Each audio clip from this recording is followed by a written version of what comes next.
Good afternoon, Councilmember. Rahman, Councilman Harris Dawson.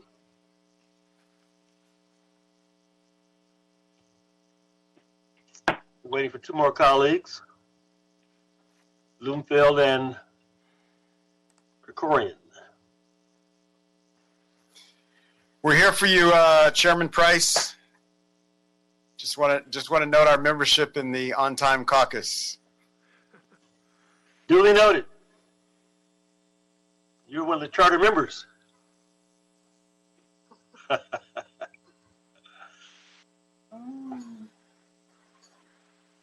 It again. That's the way we do it in South LA, right? That's right.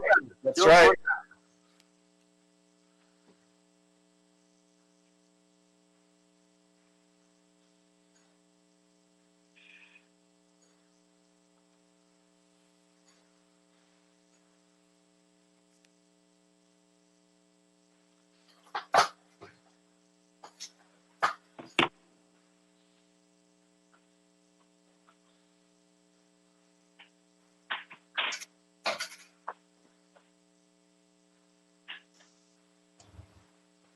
Councilwoman Rahman. Councilwoman Rahman, greetings. Hello, how are you? Good. Good to see you again. Looks like Bob has joined us. Sorry, I had the wrong link there, but I'm glad to be with you now. All right. We're waiting for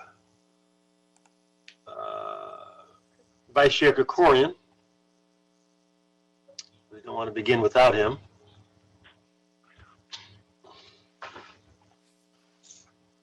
But I'm glad that the on-time and the almost on-time caucus is here.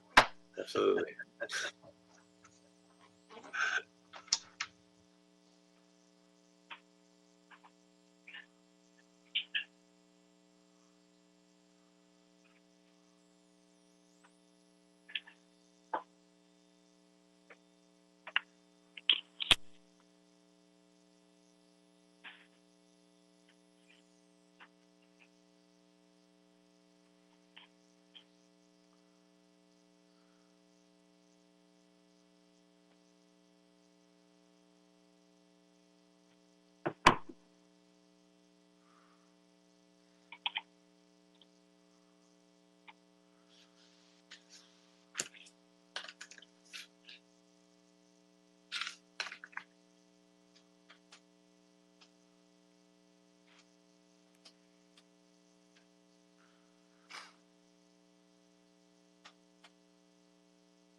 Welcome, Mr. Vice Chair. Mr. Chairman, my apologies. It's okay. Good to see you. You are here. I think we are ready to roll. All right, very good. Mr. Clerk, can I ask you to call the roll, please? Yes, Councilmember Price, Here. Councilmember Krikorian, Here. Councilmember Blumenfield, Blumenfield present. Councilmember Rahman, Here. Councilmember Harris Dawson.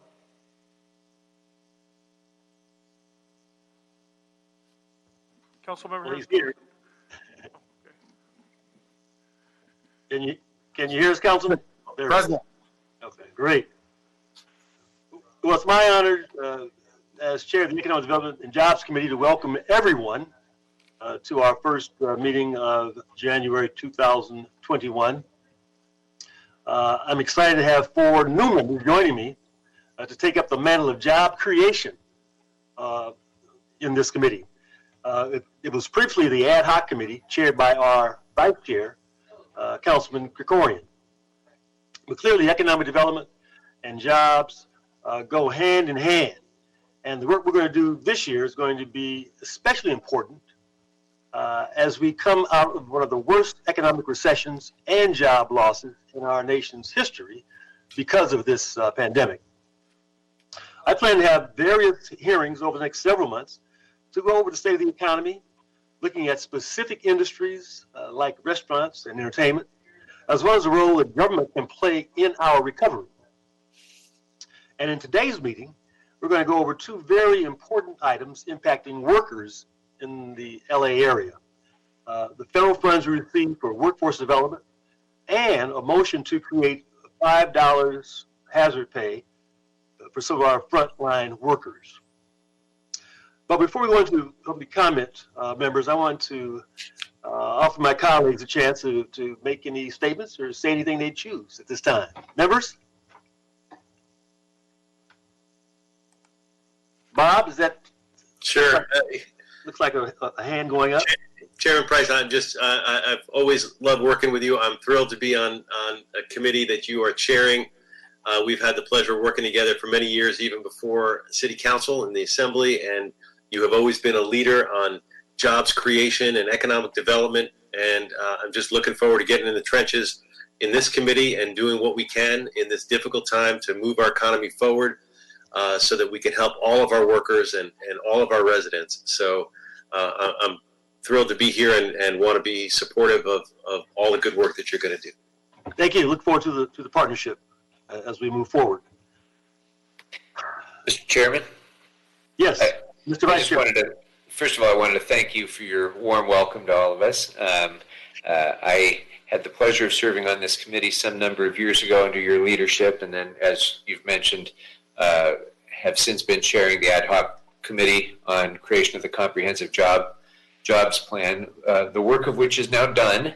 And now that ad hoc committee has completed its work, I'm looking forward to working closely with you on the work that's never done, and that is continuing to make sure that we work very hard within the city, not just to be business friendly, but to encourage more investment, more jobs creation, to make this a destination for businesses that create good middle-class jobs in Los Angeles. Because as you pointed out, that will be, I think, job number one for this council as we emerge from the COVID-19 pandemic, to get people back to work and get this economy moving again so that people will be able to flourish here in Los Angeles. And I know that under your leadership, this committee is going to be ground zero for doing that work, and I look forward to it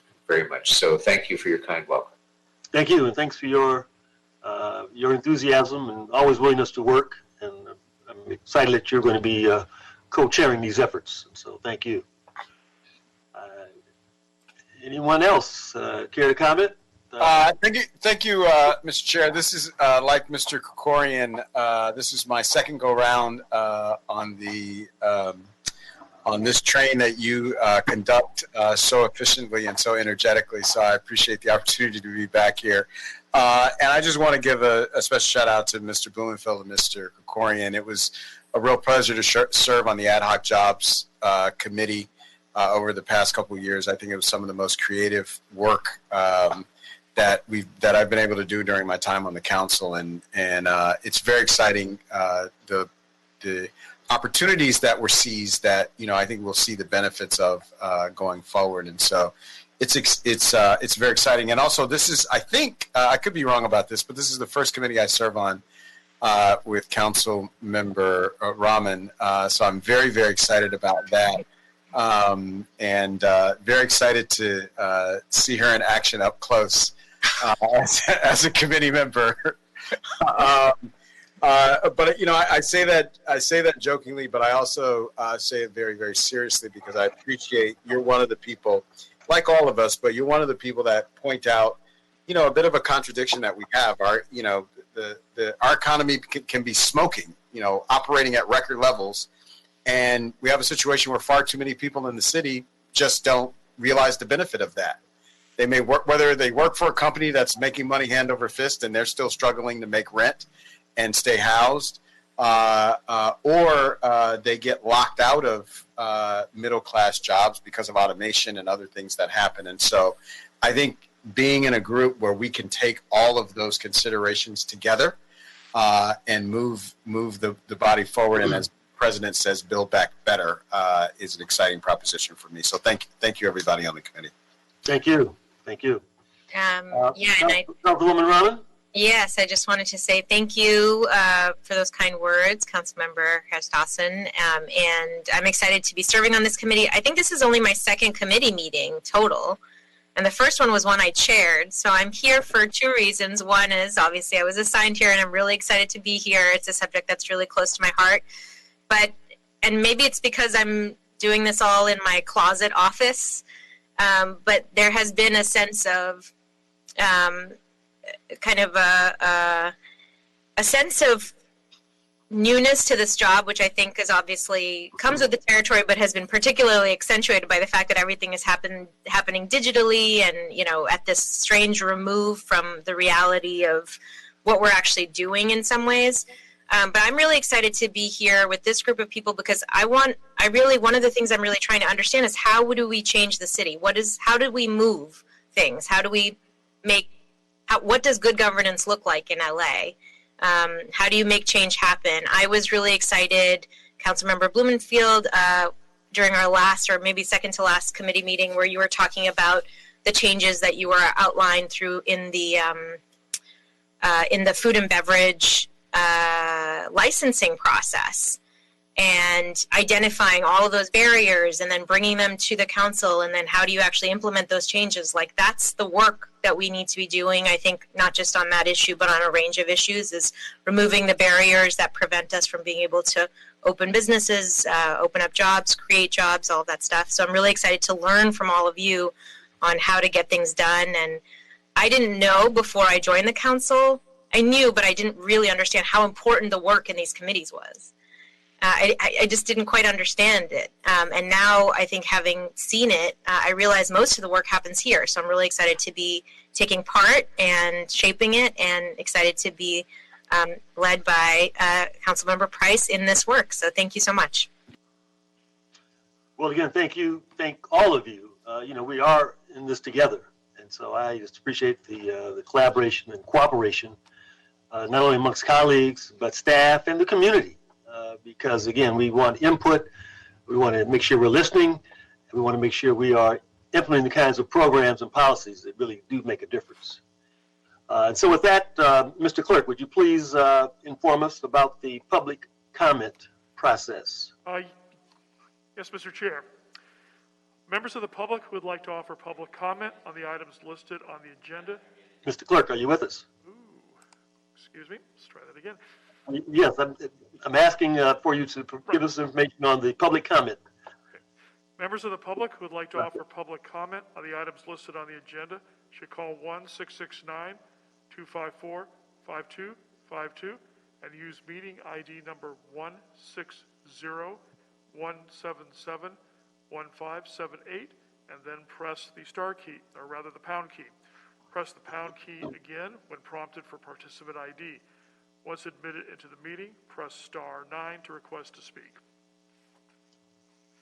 Okay, let's go to the first caller. Mr. Chair, before we get to public comment, I wanted to make a request on item 3. Yes. Just to that we continue or hold it in committee, and the reason being, this is in my district. The proponents of the new bid in the Warner Center had approached me early last year to request to get the process going, which I was more than happy to do. I think the bid in the Warner Center could be great in terms of having those businesses contribute to cleanups and other good things to improve the area. But the COVID pandemic and the economic fallout have been, devastating to the area. And right now, because of the uncertainty, the proponents are asking that we put a pause on the effort. And for that reason, I'm going to request that we continue this item or hold it in committee. And I wanted to put that out there before public comment, so that if it was okay to just continue, we could just do that and not have to have one less item on our agenda. Okay, great. I think we will continue it with your at your suggestion, Councilman, when we get to that. Great, thank you. Okay, let's take the first caller, please. Caller ending in 9427. Can you please press star 62 to unmute yourself? Present. Caller, please state your name and the items you'd like to speak on.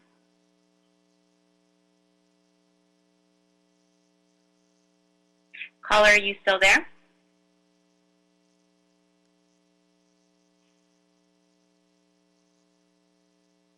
Caller 9427, are you still on the line?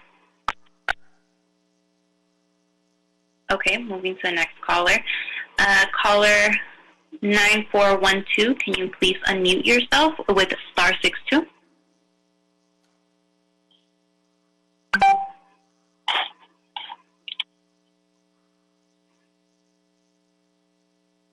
*9412, can you please unmute yourself by pressing *62? Moving on to the next caller. Caller ending in 4524, unmute yourself by pressing *62.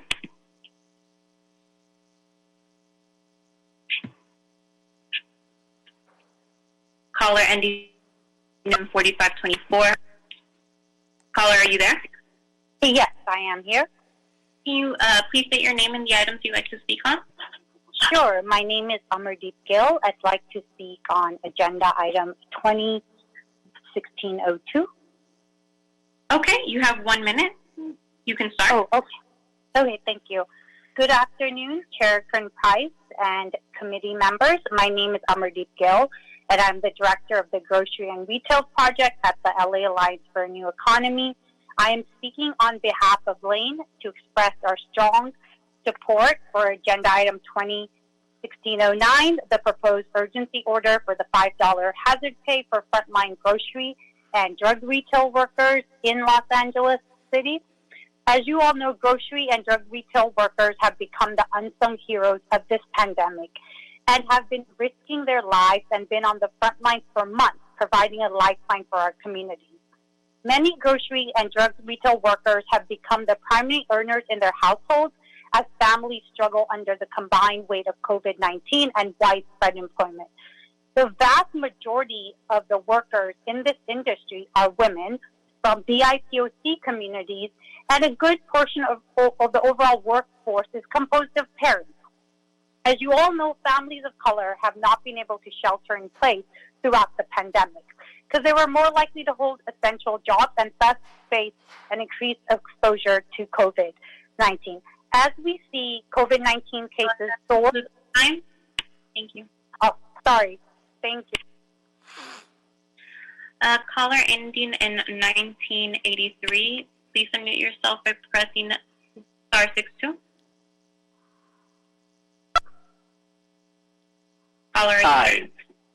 Yes. Hi, can you please state your name and the items you'd like to speak on? Stuart Waldman, president of VICA, Valley Industry and Commerce Association, item number 13, and general comment. Okay, you have 2 minutes. You may start. Thank you. Good morning, Stuart Waldman from VICA. We are calling to urge the council to do an economic analysis before voting on a hazard pay ordinance. This is something that is of great concern for the increased costs. We fully support our frontline workers in the city and believe that they should be getting the vaccine right away and don't understand the priority order for who gets the vaccine. These workers need to be protected. The extra couple dollars, which could amount to a large amount of money, about 30% increase in their wages, isn't going to protect them. It is battle pay. And that's not something we should be doing. We need to be giving them the vaccine. And I do ask, the city needs to look inwardly, because the city has quite a few people who've been working for the past year, and they aren't paying them $5 an hour. Public comment starts now. Okay. I appreciate all the council members for serving on this committee, and Council Member Price mentioned at the beginning that it is important to create jobs, and that's the role of this committee. So we hope that as this committee moves forward, that jobs are the priority. We are in a recession. It is not going to get better anytime soon, and the actions that this committee and this council take impact whether people have jobs and whether companies stay in the city of Los Angeles. Thank you. Thank you for your comments, Mr. Waldman. Next, please. Okay, caller ending in 9917. 2019, please press star 62 to unmute yourself. Caller ending in 9917. Are you there? Hello? Yeah. Hi, caller. Can you please state your name and the items you'd like to speak on? CL, all available items and public comment, please. Okay, you have 2 minutes for the items and 1 for public comment. You may start. Yes, I'd like to urge everybody on this committee to please reconsider how they approach the Business Improvement District program.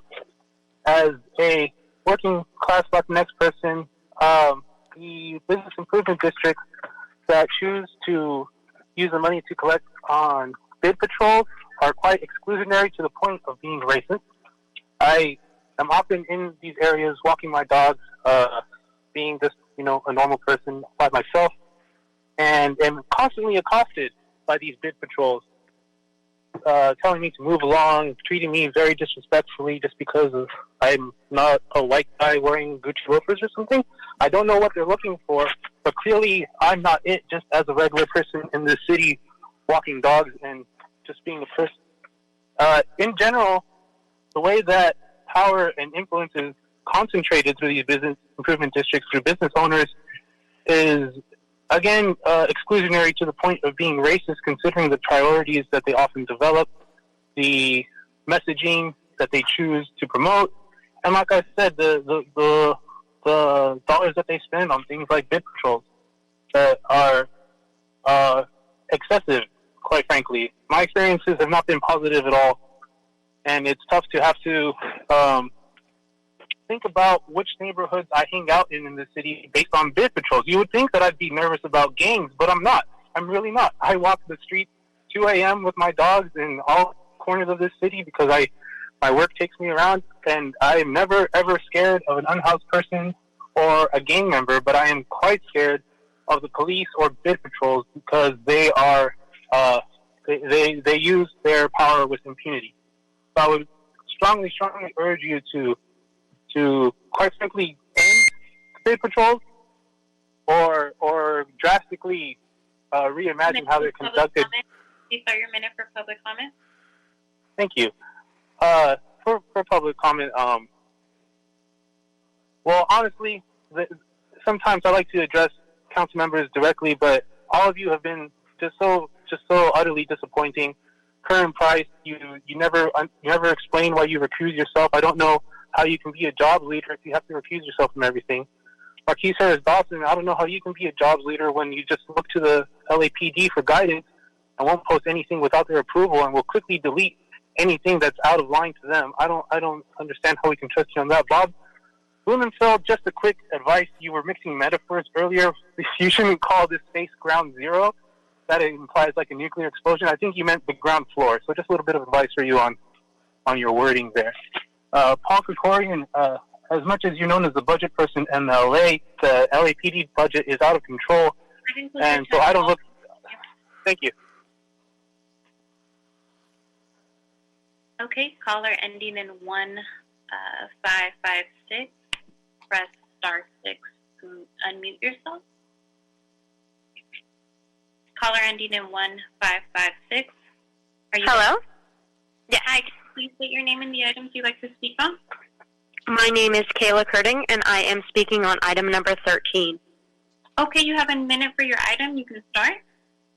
Perfect, thank you. Good morning, my name is Kayla, and I am calling with the Valley Industry and Commerce Association, VICA. We respectfully urge the City Council to complete a thorough economic and policy analysis before voting on any grocery hazard pay ordinance. We need to know how this will affect workers, consumers, and small grocers. We should know the economic impacts before moving ahead with policies that have the potential to have significant negative unintended consequences. Grocery store workers have truly been on the front lines, ensuring we have access to safe and reliable food supplies throughout the crisis. And as an acknowledgement of that, grocers have undertaken massive efforts and spent millions of dollars to institute policies that keep both workers and customers safe. Grocers have also added bonuses, time off, extra pay, and other benefits in addition to their negotiated pay. A $5 per hour increase amounts to about 30% of wages. That cost will have to be passed to consumers in the form of higher grocery costs. We all know that many consumers cannot afford higher costs. Too many in our region and state are struggling to get by as it is. Caller ending in 8404, press star 6 to unmute yourself. 8404. I'm sorry, 8408. Caller, are you there? Yes, I am. I'd like to speak on items 1 to 13 and general public comment. Okay, you have 2 minutes for all the items, and you have 1 minute for public comment. You can start on your Great. items. Thank you very much. I'd like to start with item 13. I want to strongly urge you all to support this. Despite the appalling and disingenuous calls from VICA and Mr. Waldman, let's be clear. Kroger, which owns Ralph's, stopped offering hazard pay to its employees in June. Vons, in the last few weeks, just fired all their unionized delivery drivers and replaced them with app-based services to cut costs. Meanwhile, in 2020, overall grocery profits were up 39%, right? So calls for any sort of economic evaluation is really just trying to run out the clock so that there's not public opinion pushing to compensate the people who have been risking their lives to keep us all fed and safe, right? The idea that we need vaccines and not money is honestly craven and appalling, and Mr. Waldman ought to be ashamed of himself for putting it forward. We need vaccines and money. You can't eat the vaccine. You can't avoid eviction with vaccines. I strongly encourage you to move forward and pass this item. Moving on to items 1 and 2. I'm a resident of downtown Los Angeles. I live in the historic core. I have read the reports for both items 1 and 2. And I really want to encourage this committee to start offering much more thoughtful and comprehensive oversight of business improvement districts. They are not a good thing for our city. Yes, they might provide cleaning. Yes, they might provide some modicum or sense of safety for certain people in our communities. But fundamentally, they are a terrible, undemocratic structure for privatized control and gain of what should be public benefits, right? They are completely unaccountable to the local community outside of property owners.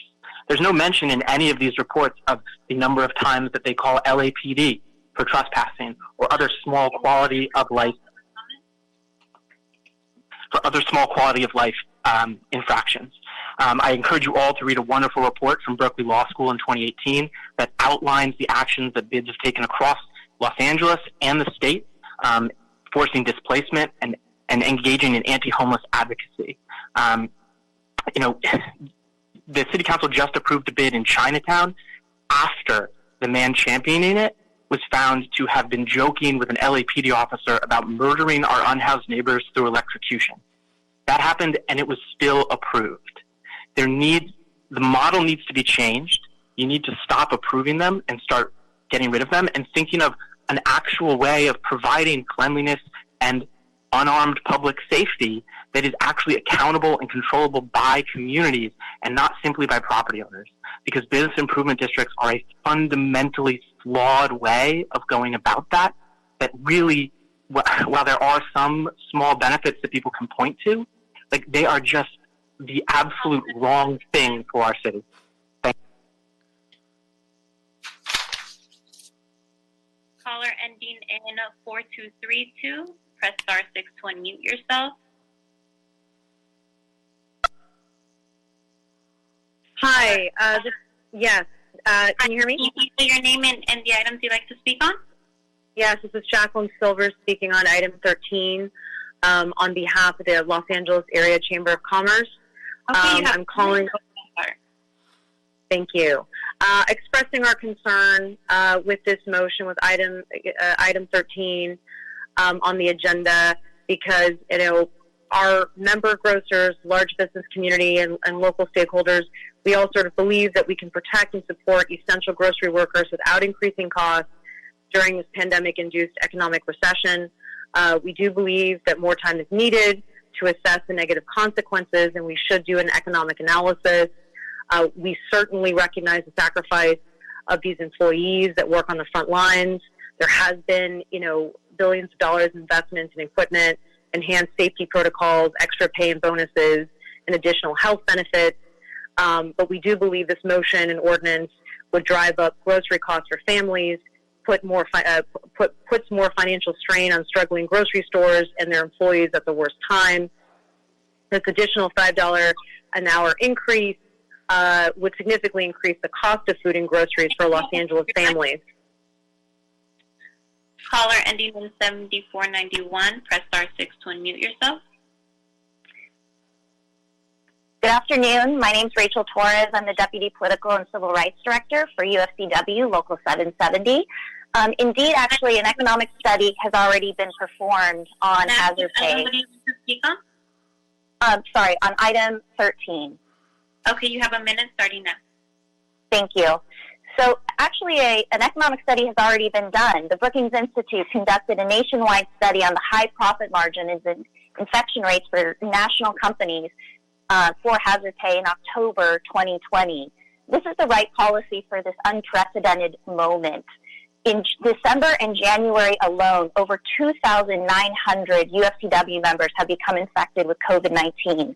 10 members have passed away, 5 within the last month. The number is probably much higher due to the lack of reporting by all grocery and drug retail chains. These numbers are horrifying and demand compensation. Santa Monica, West Hollywood, Long Beach, San Francisco, Berkeley, Seattle, Los Angeles County, among others, are poised to create similar policy solutions. Major grocers and drug retail stores, including Kroger, Target, and Walmart, agreed to pay Los Angeles workers a $2 an hour pay and then pulled it back. This is the right policy for this right moment. We encourage you to move forward. It's a temporary. Thank you.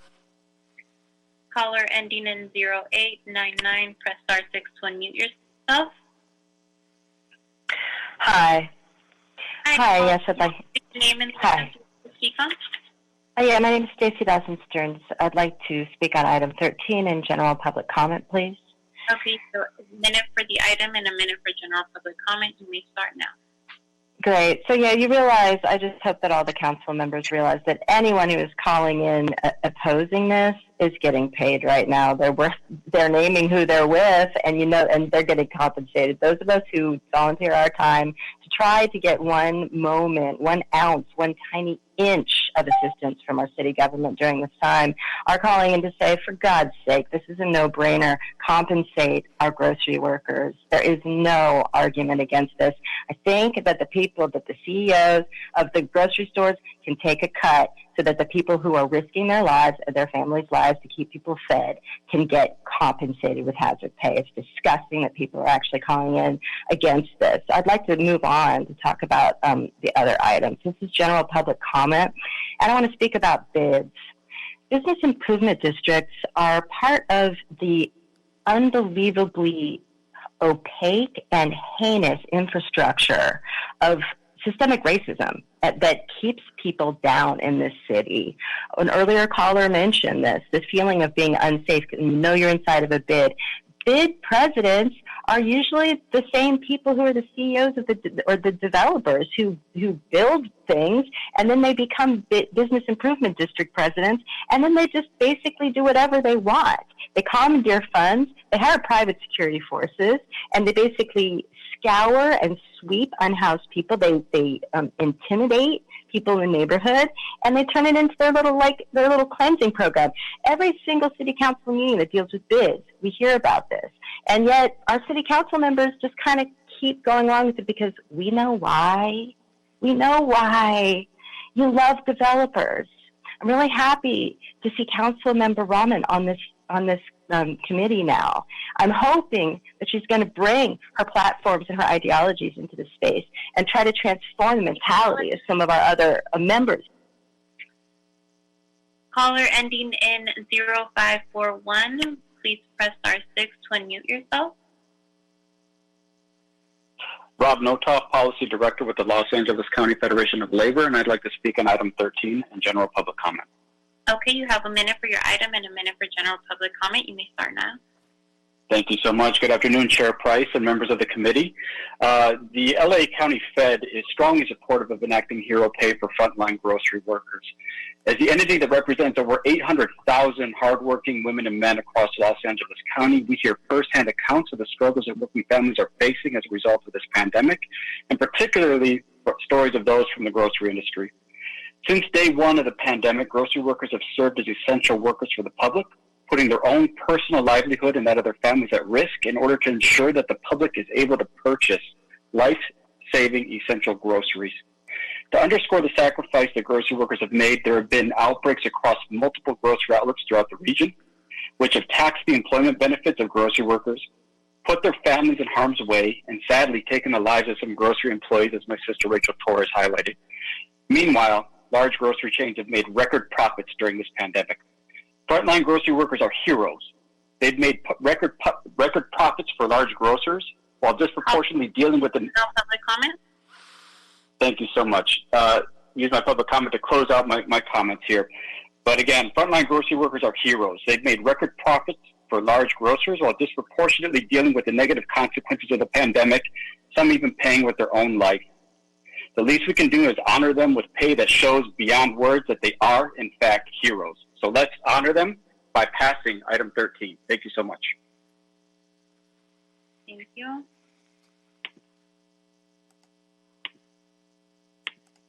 There's a caller who called in private. Please press *6 to unmute yourself. Yeah, I'd like to speak on all items of general public comment. Can I get your name, please? Damon? Okay, you have 2 minutes for your items and 1 for general public comment. You can start now. Okay, I'll start on number 13. It's revolting to hear from VICA and the Chamber opposing item 13, sociopathic behavior from those who value profit motive over humanity. As the previous caller noted, these local grocers, thanks to Prop 22, just engaged in massive cost-cutting by firing everyone they could and replacing them with rideshare contractors.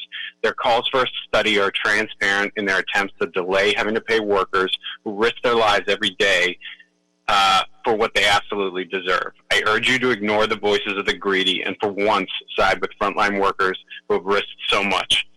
On to item number 3.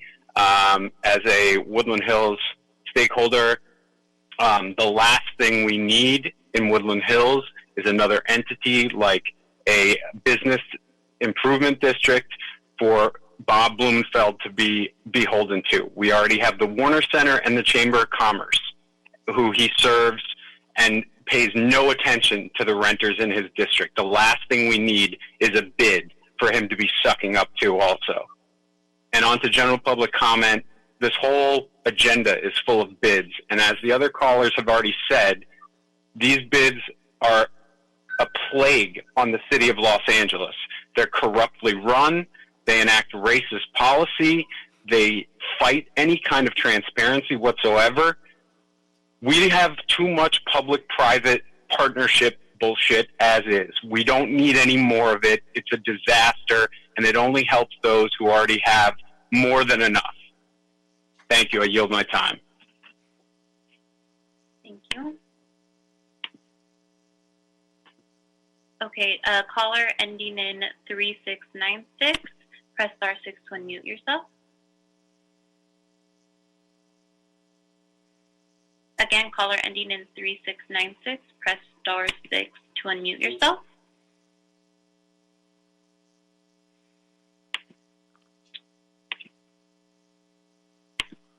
Caller ending in 4524. Press *6 to unmute yourself. Again, caller ending in 4524. *6 to unmute yourself, please.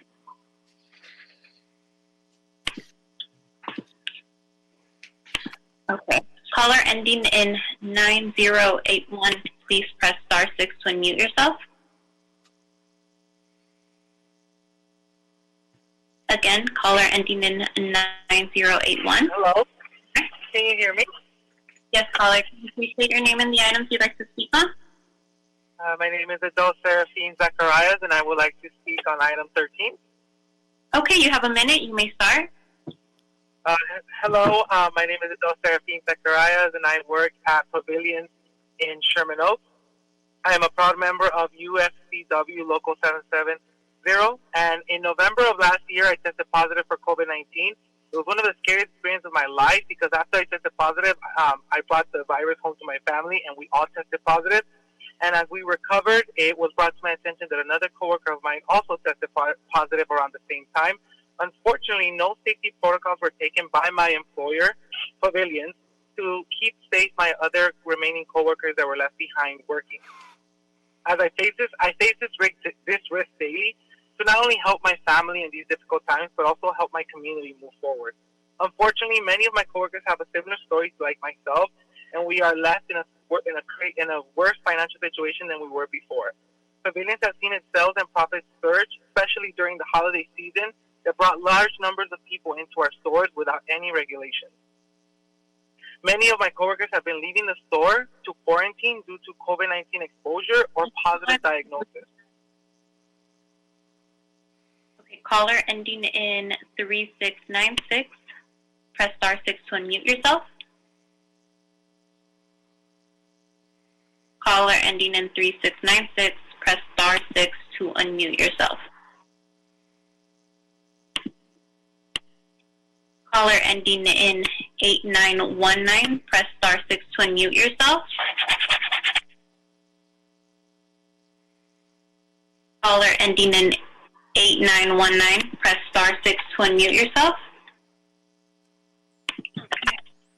Hi, can you hear me? I can hear you, caller. What is your name and the items you'd like to speak on? My name's Lane. I'd like to speak on general public comment. Okay, you have 1 minute. You can start. Hi, yeah, I am a CD4 resident, and I just wanted to call in and urge Nithya Raman to, really think about these bids that are up for, that are up on the agenda, and just bids in general. And I would urge you to vote no on these and all bids, as they are antithetical to everything we kind of work for as a community, and they really hurt community members. They especially hurt the unhoused, as we saw in the Hollywood bid just this past week, where they were harassing unhoused members of the community, throwing their stuff into the streets. So I think that's not the way we need to go, and I would urge you to vote no. Thank you. Thank you, caller. Caller ending in 1556, press star 6 to unmute yourself. Caller ending in 1556, press star 6 to unmute yourself.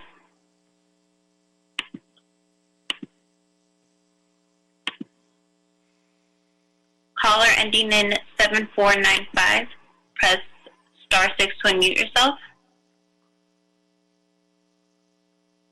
7491, press star 6 to unmute yourself.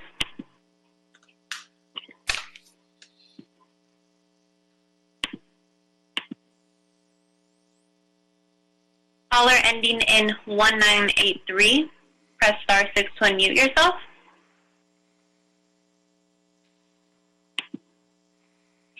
(1983), please press star 6 to unmute yourself.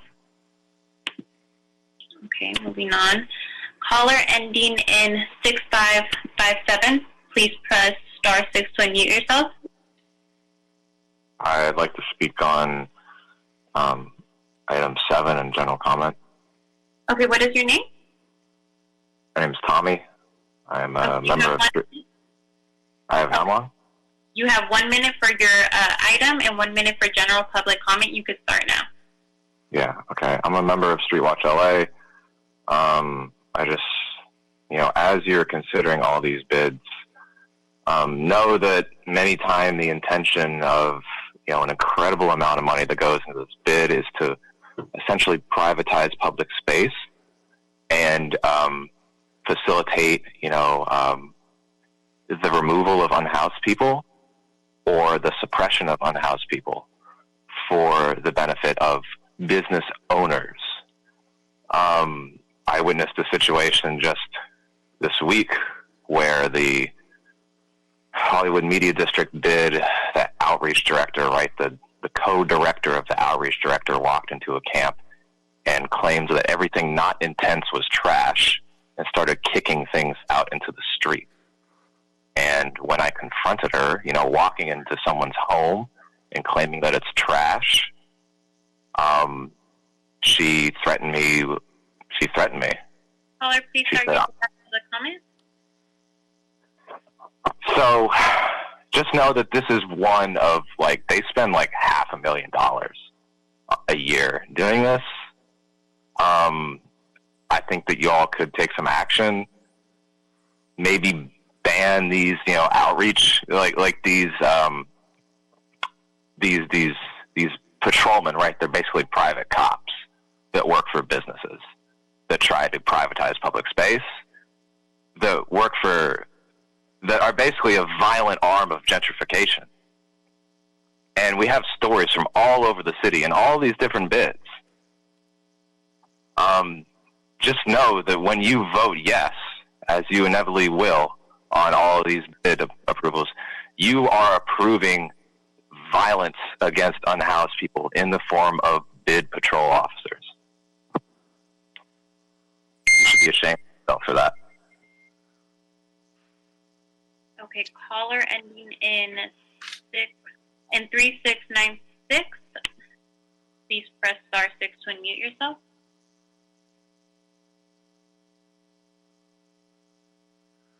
Okay, Mr. Chairman, there are no more calls on the list.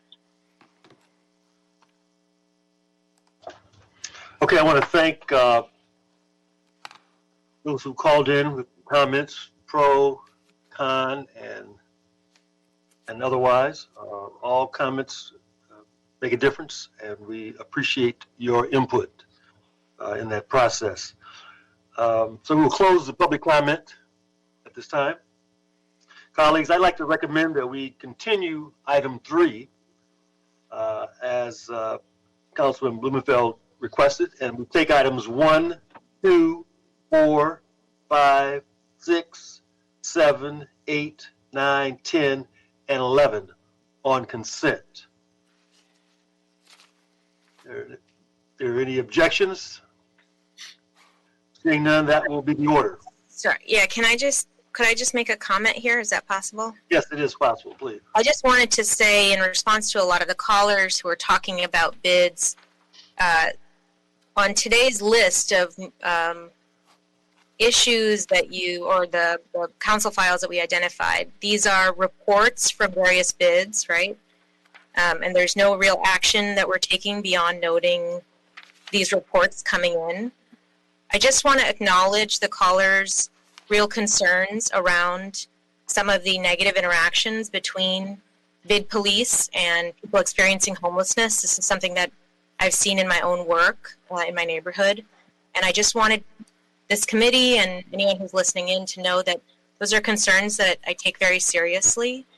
And I think what I want to understand from the other committee members and people who've dealt with bids and what we're trying to understand through our office is how we can manage the behavior of bid officers better and work with bids more effectively to have some oversight over them, over the kinds of activities that they're doing. The other thing that I think we need to do is really to think about providing a non-police, non-armed alternative in neighborhoods, especially those which are seeing a large number of encampments that's relying on outreach, on mental health services, on addiction, on counseling, that can be proactively going out to encampments. This is something that we've been talking about. We talked about throughout my campaign.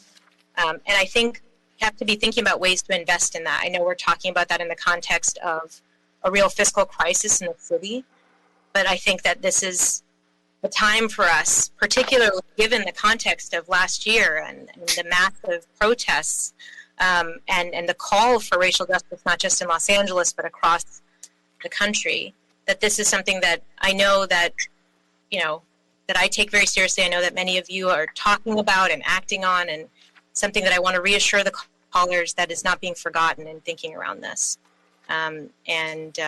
Anyway, I just wanted to say that because I think sometimes this format is a little hard to have a conversation around these issues, but just want to reassure callers that I hear them.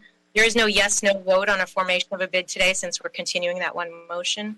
But I think this is something that we can certainly commit.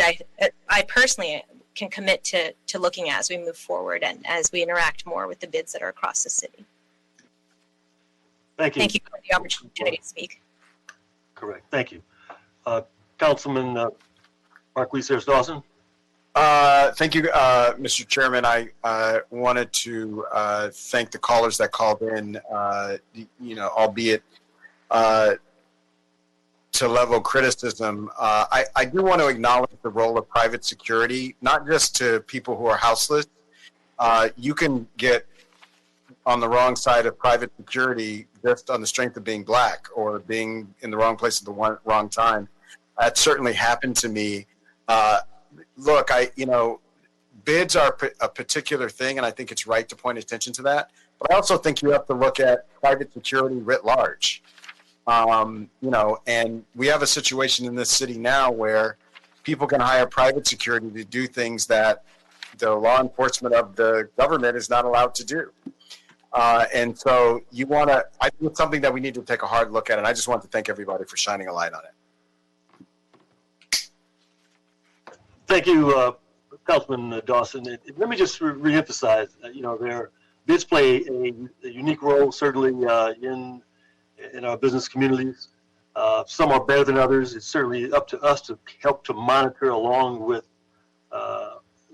residents and businesses.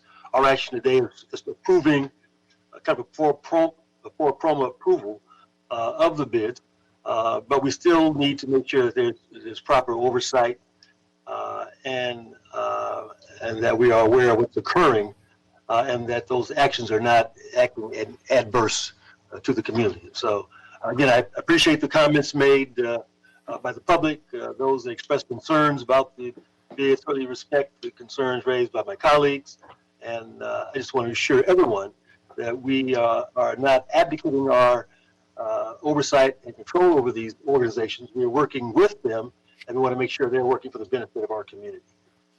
Any other thoughts or comments on this item? All right, then, without objection, those items will be approved on consent. As I said, we'll continue item 3, items 1, 2, 4, 5, 6, 7, 8, 9, 10, and 11 will be on consent. Next item, 12, Mr. Clerk.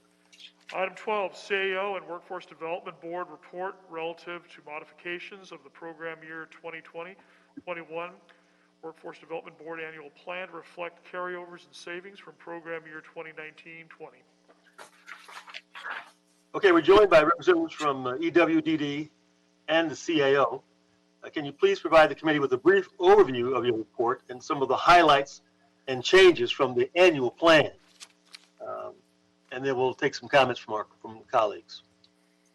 Good afternoon. This is Shafi Amir from the CAO's office, and I'll just do a run-through of the CAO report, and I'm joined by Gerardo Ruvalcaba from EWDD, and we can answer your questions following the presentation. So the CAO report before you recommends approval of EWDD's current program year, that's 2020-2021, Workforce Development Board Annual Plan, Carry-in Report, and related requests in EWDD's transmittal. Approval of the recommendations in the CAO report would authorize modifications to the 2021 Workforce Development Board Annual Plan, which was originally approved in June 2020 by Council and Mayor. EWDD's Carry-in Report states that funding for the current Workforce Development Program year is about $23.2 million more than what was originally anticipated when the plan was approved in June.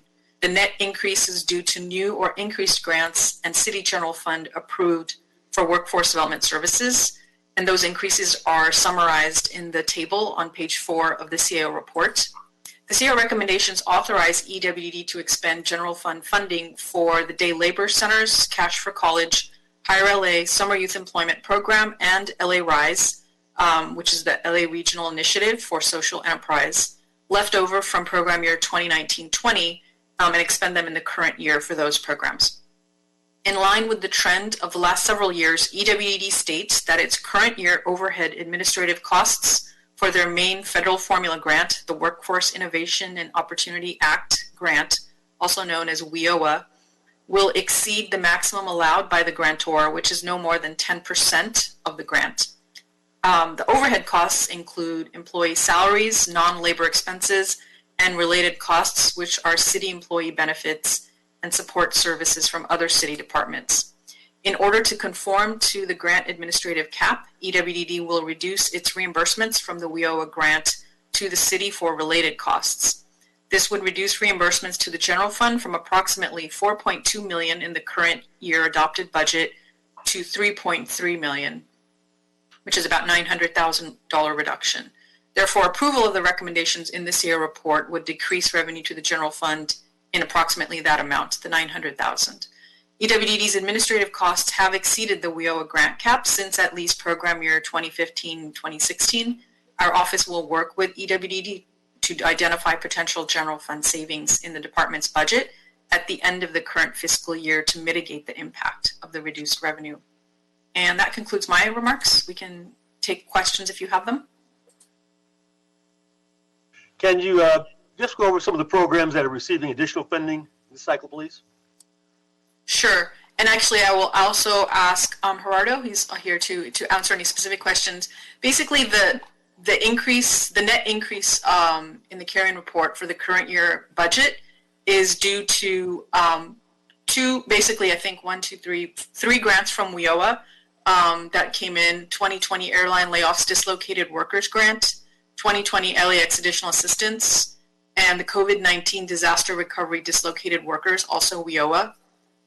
The LA Community Care Corps, which is the U.S. Treasury Coronavirus Relief Fund, CARES Act, and then there is an item which is currently pending council approval. That's the California Homeless Housing Assistance Prevention Program for LA Rise, and then City General Fund for Summer Youth Employment Program, which is the former LAPD funds. I think I'll ask Gerardo to step in if you wanted to elaborate or go over any specifics. Thank you. Geraldo? Sure. Good afternoon, council members. And I'm actually joined by Carolyn Hill, our general manager as well, who can help answer any questions. But just to elaborate, I think in terms of the additional revenues that are projected for this year, really does kind of fall into two major groups. One is funding that we are raising to help address mass layoffs due to the pandemic.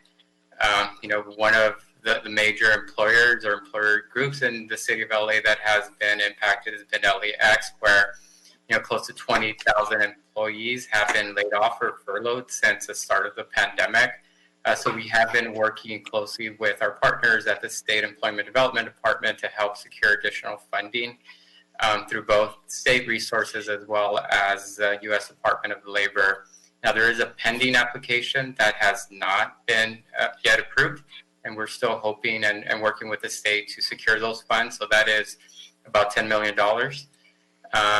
But we are still working with the state and are hopeful that those funds do come through shortly.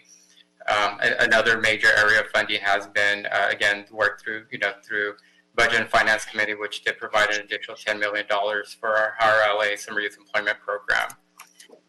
And then the last is the CARES Act funding that was approved close to the end of the last year in November, and we did implement a program that helped place close to 700 people into transitional employment in the last 5 weeks of the program year. In the summer program this past summer, how many youth were we able to hire in the program? Sure, and though we call it a summer youth employment program, it really is a year-round program. Through our general fund dollars, we are well over 2,000 hired for this current year, which is, again, more than double than the number that we hired in the last program year. We're close to over 3,000 youth hired when we include our county funding. We still have more work to do and are still working with our partners to help increase the number of participants hired before June 30th. But I think as of this date, it's roughly about 3,000 total that have been served through higher or summer youth employment. What's the age range for the youth that are employed? For our higher LA program, the age is 14 to 24. So the majority are, in the 16 to 24, but we do go as low as 14 in our programs. Okay, thank you. Members, any comments, any questions? Any follow-up? Okay, seeing none, I'm going to recommend that we approve the CAO report and their recommendations. I will second. There's a second. Mr. Clerk, would you call the roll, please? Yes. Councilmember Price? Aye. Councilmember Krikorian? Aye. Councilmember Blumenfield? Blumenfield, aye. Councilmember Rahman?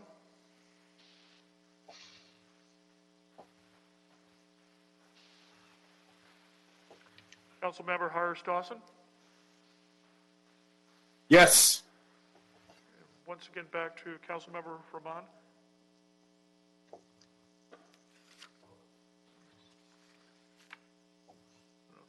Seems to have stepped away. Okay. All right. Well, this item is approved as recommended. Thank you. Next item, please. Item 13, motion Martinez, O'Farrell, Price, Koretz, Ridley, Thomas, and Cedillo relative to enacting an emergency ordinance that will provide all on-site grocery workers at grocery stores with 300 or more employees with an additional $5 per hour in wages. Okay, thank you. Members, I was a proud co-sponsor on this motion that's before us today.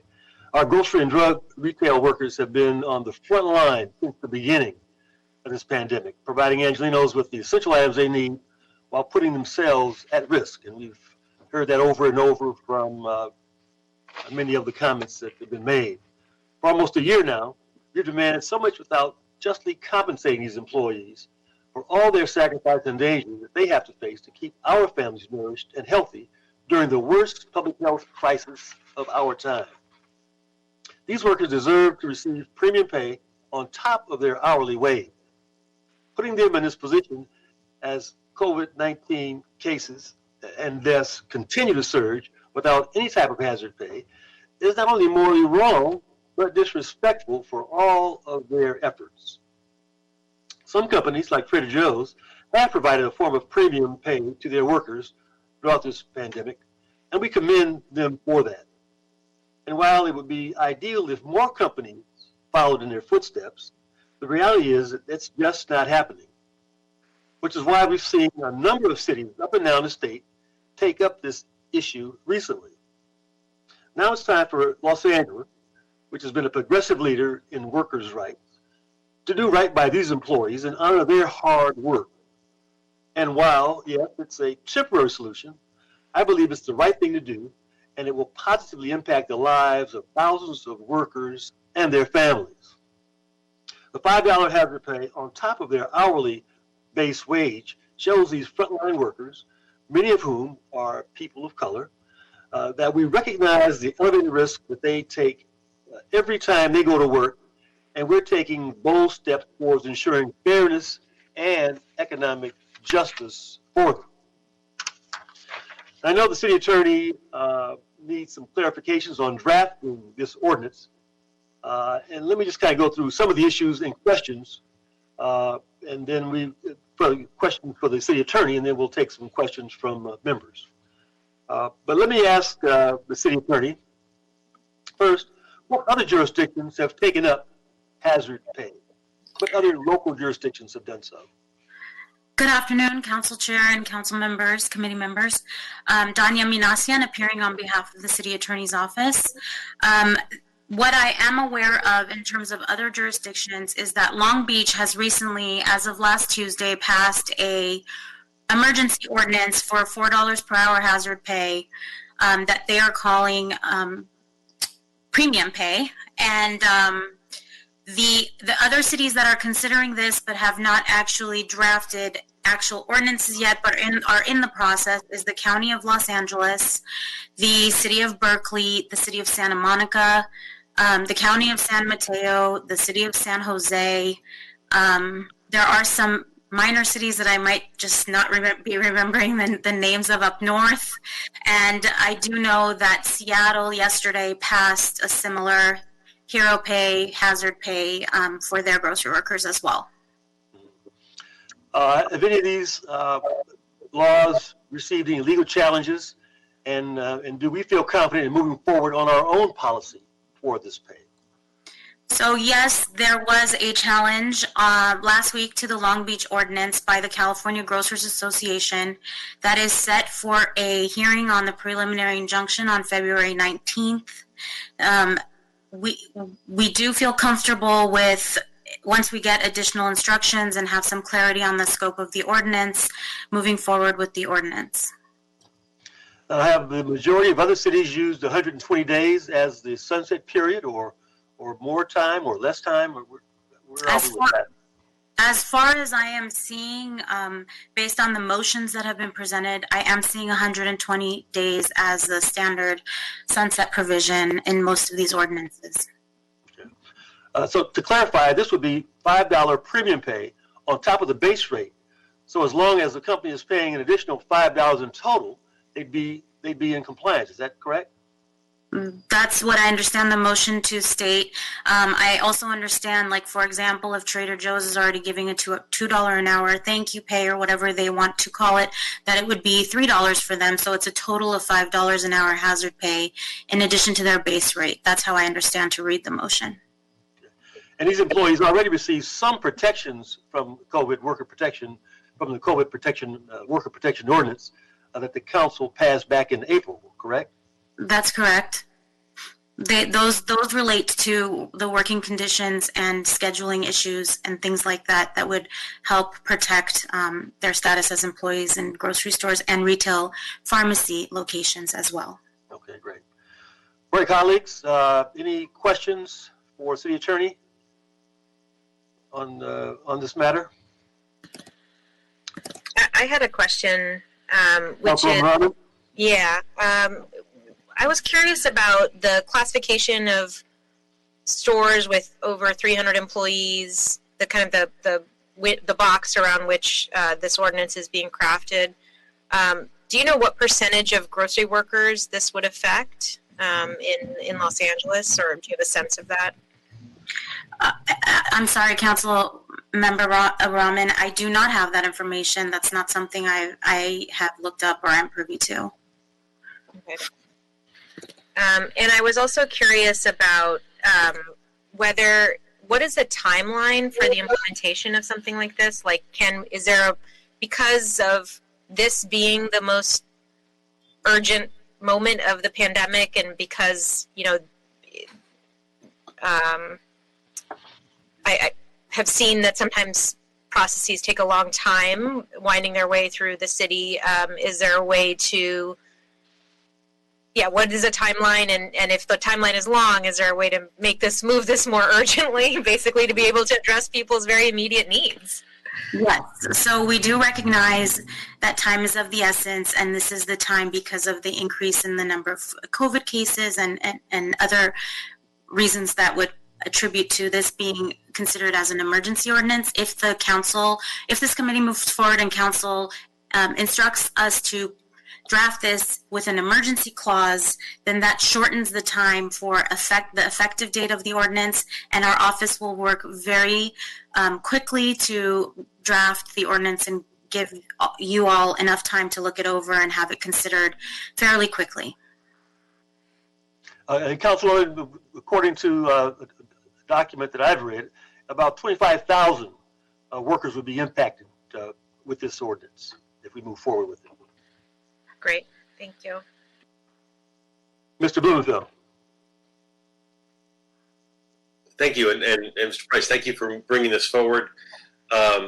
So incredibly grateful to our frontline grocery workers have kept people literally fed and alive during this difficult time. So just want to start with that. I did have some questions to better understand what were some of the definitions here.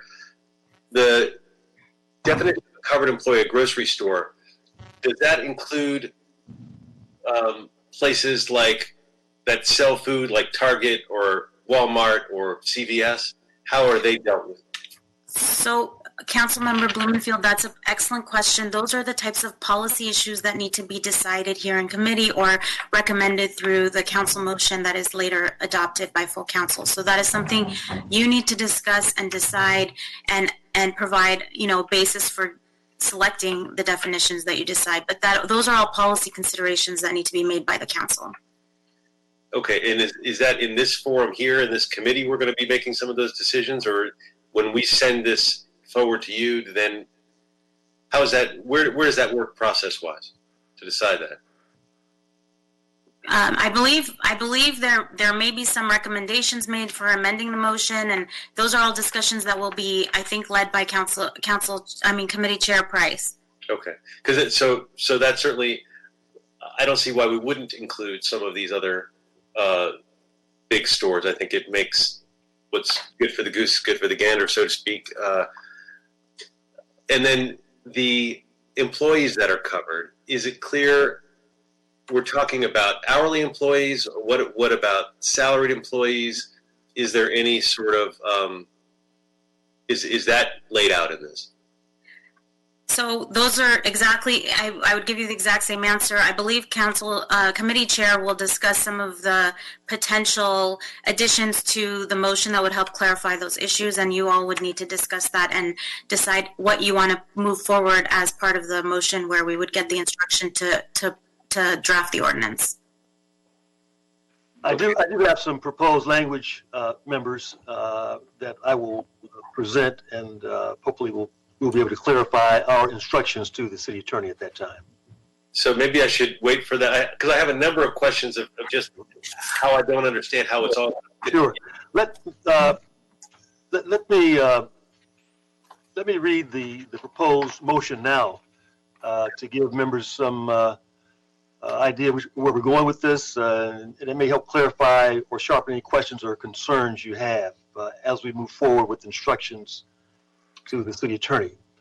But the amended motion reads as follows: that we request the city attorney to draft an ordinance that will provide all hourly, non-managerial employees at grocery and drug retail stores in the city of LA with 300 or more employees nationally and 10 or more employees on site,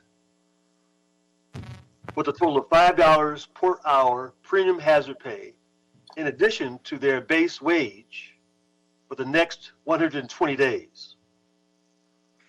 The definition of employer for food and drug retail would mirror that of the city's COVID worker protection ordinance, and also include retail stores with 85,000 square feet or more that dedicate more than 10% of sales for the grocery or drug retail. This ordinance might also include a private right of action similar to the city's minimum wage ordinance, as well as an urgency clause. So that, members, is the motion that all hourly non-managerial employees at grocery and drug retail stores in the city of LA with 300 or more employees nationally or 10 or more employees on site, with a total of $5 per hour premium hazard pay in addition to their base wage for the next 120 days. The definition of employer for food and drug retail should mirror that of the city's COVID worker protection ordinance, and also include retail stores with 85,000 square feet or more that dedicate 10% of sales floor to grocery or drug retail. The ordinance should also include a right to private action similar to the city's minimum wage ordinance, as well as an urgency clause and we would instruct the Office of Wage Standards with the assistance of the city attorney to promulgate the rules and regs for this ordinance. So members, any follow-up questions for the city attorney? Yes. Mr. Blumenfeld. Okay. So just so that's very helpful what you just explained. There's still some pieces that I'm not sure if they're answers to or not. So the hazard pay for overtime, or what about for overtime? If someone's being paid time and a half for overtime, does that mean an additional $5 on those hours, or is that somehow different? So the way I envision, this is Danya Manasian, the way I envision hazard pay is establishing a minimum labor standard that all grocery workers will get a $5 an hour total hazard pay for each hour worked, unless the council were to instruct me to somehow include overtime hours so that each hour at overtime is at time and a half of $5 equaling $7.50. The way the motion is written, it would be a total $5 for every hour worked. Okay, so the way it's written now, it's a straight 5 on any, including overtime hours.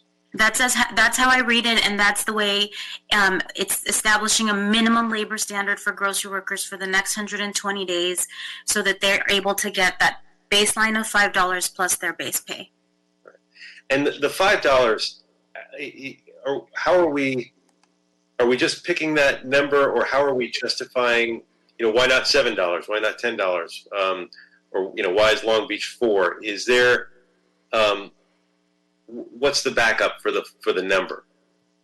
So those are some of the findings that are in the motion itself would be the basis for the dollar amount, but also the basis for why the hazard pay in general is justified. But those are policy decisions in terms of the actual dollar amount. In terms of the legality, whether it's, a reasonable amount, anywhere from $2 to $7, that's a policy decision for the council to make and the committee to make. All right, and then maybe one more technical thing. I guess a lot of my questions are policy questions, not legal ones. But the sunset, when I looked at the measure, it does mention whether we're in the yellow zone or the red zone as also being triggers for when this would be lifted. So if it's 120 days, I'm assuming as long as we're in the red zone, if we hopefully get people vaccinated and we move to the yellow zone sooner, does it automatically drop out, or how does that work?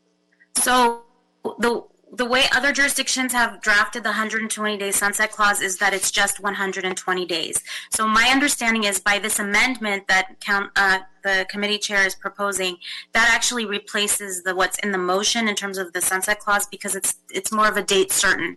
The council is always able to visit the issue at a later time and make decisions then.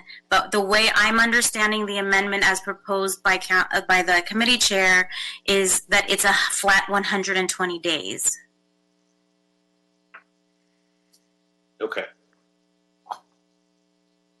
All right. I may come back. We'll come back to you, Bob. Thank you. Paul? Thank you very much, Mr. Chairman. Thank you for the motion, and thank you even more for those clarifications, which I think responded to many of the questions that I was going to ask with your amendment. I certainly support this concept. I think it makes sense on many levels, not least of which is showing respect to the people who have, as has been said by many, put themselves in harm's way to maintain the supply chain of food and other items. It's also, I think, important as a little bit of a stimulus for the local economy and the creation of jobs, because the people who work in grocery stores typically don't take their money and put it in offshore accounts. They're spending it in the local economy. So this is important as part of our economic recovery, I think, as well. That being said, I do recognize that a similar ordinance has been challenged and has been attacked on constitutional grounds. I think that, Mr. Chairman, the clarifications that you just put forth probably address a lot of the issues that maybe could be raised in challenging such an ordinance. But what I would ask is, as we move forward with this, I always feel, with great respect to the city attorney's office, which serves us so well and provides such extraordinary advice, and Ms. Minassian has been really terrific, I think, in trying to think this through.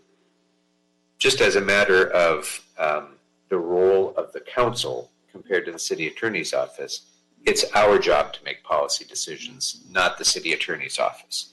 And so as we ask them to move forward in preparing an ordinance, I would ask that when that ordinance comes back to us, we also have a CLA report prepared with it that analyzes the potential challenges, what should be in an ordinance to prevent such challenges and make it defensible, and also analyzes the potential economic impacts that we may not be foreseeing. I don't think it's necessary to do a full economic analysis like some of the callers had asked for. That would take months and months and probably tens or hundreds of thousands of dollars to prepare. But I would value the advice of the CLA on this, who can take a moment to look at some of the existing reports and some of the precedents in other cities, so that when we consider the actual ordinance, we're doing it with eyes wide open and with a fuller understanding of what the potential impacts may be. So if that, Mr. Chairman, if that's acceptable to you, I would like to just ask that when it comes back, that the CLA come back with a report on both the issues that you've discussed today, the legal potential legal challenges to it, and the potential economic impacts, positive and negative, that it might have. Totally acceptable. I think it makes a lot of sense, and I agree. We know time is of the essence, and so I think as long as we can get an expedited review from CLA back, I think it will benefit us all. So I certainly support that. Thank you. Any other comments or questions, Mr. Correa? No, thank you. I'm good. Thank you. Mr. Blumenfield, back to you again. Any other thoughts, sir? Thank you. Mr. Harris Dawson? Just very quickly, I want to thank you, Mr. Price, for bringing this forward and doing so in a timely way and with the energy and the force that it needs. Also, thank the city attorney for giving a cogent explanation of what's before us and what's in the other cities, and my colleagues, council members Rahman, Blumenfield, and Kokoring for adding to the legislative process. I want to do something totally different, and that's just comment on the outside of it with no impact. I just think it's important to call out with sharpness our moral responsibilities to these grocery workers. Along with police officers, firefighters, and very medical workers, these are the people that have never gone home. And of those people that have never gone home, grocery workers are some of the least paid people. And they're in the category of people who could have said, I'm going to take the $1,200 PPE and I'm going to get on unemployment and I'm not going to put my life at risk. But these are folks that decided to work anyway and decided to serve us in this capacity. There's not a person who called in who said that this shouldn't happen or this should happen. I guarantee you there's not a one of them that has not used the products that come out of a grocery store. Or else I suggest that they wouldn't be talking to us on the phone. So again, I just want to lift that up and lift it up in a loud way and say to those workers that we recognize what you've done and we recognize the particularity of your sacrifice. Thank you, Mr. Chair. Awesome. Councilwoman Rahman? No, I think my questions were answered early, or at least they were addressed by the feedback that you provided in the new language. The only other thing that I would say is would Councilmember Kerkorian's request for a report back change the timeline that you were envisioning for this? And if so, I just want to understand that that change. Well, I hope it doesn't. We don't want this report to, drag on for a period of time that really prevents us from acting with some speed on this matter. So my hope is that we can get it back within the next week or 10 days.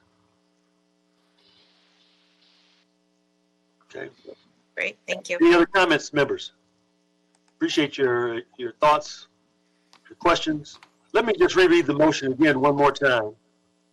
Well, I'm going to read it again.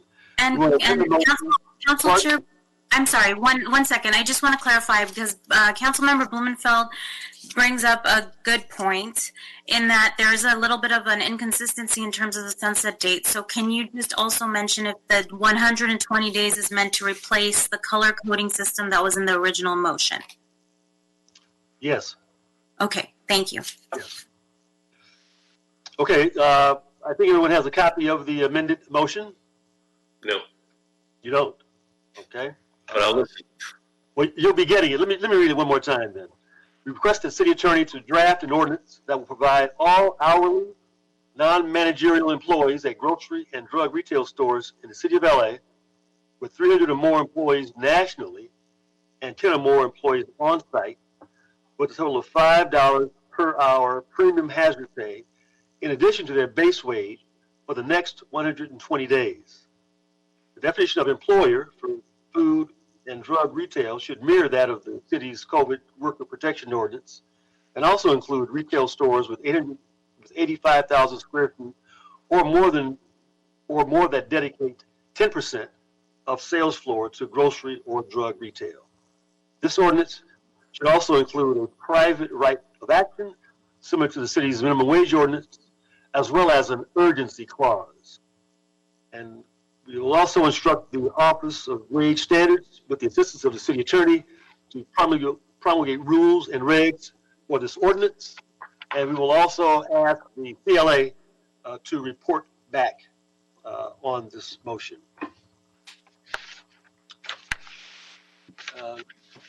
Any other comments, members? Okay, I think we're ready to vote on that, Mr. Clerk. Yes. Councilmember Price? Aye. Councilmember Kerkorian? Aye. Councilmember Blumenfield? Blumenfield, aye. Councilmember Rahman? Aye. Councilmember Harris Dawson? Yes. Okay, members, that item passes. Mr. Clerk, what else is on our agenda? That clears the desk, Mr. Chair. Okay, well, ladies and gentlemen, thank you for your attendance and participation in this meeting. We are adjourned. Thank you.